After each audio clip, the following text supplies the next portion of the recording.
Hukum kurban 1 ekor kambing untuk sekeluarga. Seekor kambing cukup untuk kurban 1 keluarga, pahalanya mencakup seluruh anggota keluarga meskipun jumlahnya banyak, baik yang masih hidup maupun yang sudah meninggal.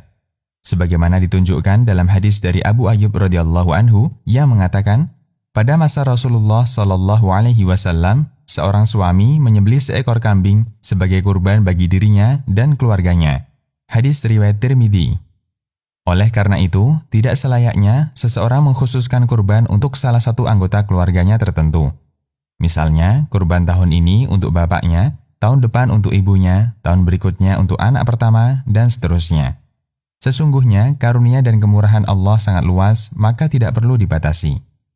Bahkan Nabi Shallallahu alaihi wasallam berkurban untuk dirinya dan seluruh umatnya. Suatu ketika Rasulullah hendak menyembelih kambing kurban. Sebelum menyembelih, Rasulullah mengatakan, "Ya Allah, ini kurban dariku dan dari umatku yang tidak berkurban." Hadis riwayat Abu Daud, Al-Hakim, dan disahihkan Al-Albani. Berdasarkan hadis ini, Syekh Ali bin Hasan Al-Halabi mengatakan, kaum muslimin yang tidak mampu berkurban mendapatkan pahala sebagaimana orang berkurban dari umat Nabi Shallallahu alaihi wasallam. Ahkamul Aidain. Adapun yang dimaksud, kambing hanya boleh untuk 1 orang, sapi untuk 7 orang, dan onta 10 orang adalah biaya pengadaannya. Biaya pengadaan kambing hanya boleh dari 1 orang.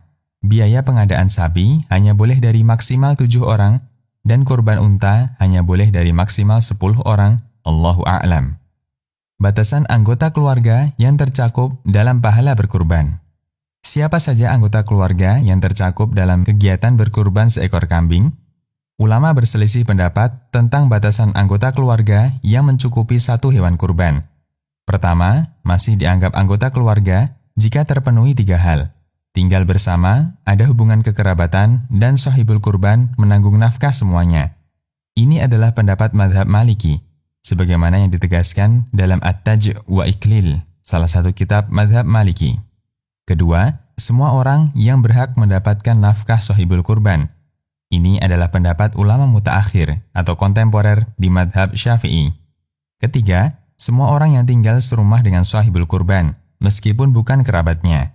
Ini pendapat beberapa ulama Syafi'iyah seperti Asy-Syarbini, Ar-Ramli, dan At-Tablawi. Imam Ar-Ramli ditanya, apakah bisa dilaksanakan ibadah kurban untuk sekelompok orang yang tinggal dalam satu rumah, meskipun tidak ada hubungan kekerabatan di antara mereka? Ia menjawab, ya, bisa dilaksanakan. Fatwa Ar-Ramli. Sementara Al-Haytami mengomentari fatwa Ar-Ramli dengan mengatakan, mungkin maksudnya adalah kerabatnya, baik laki-laki maupun perempuan.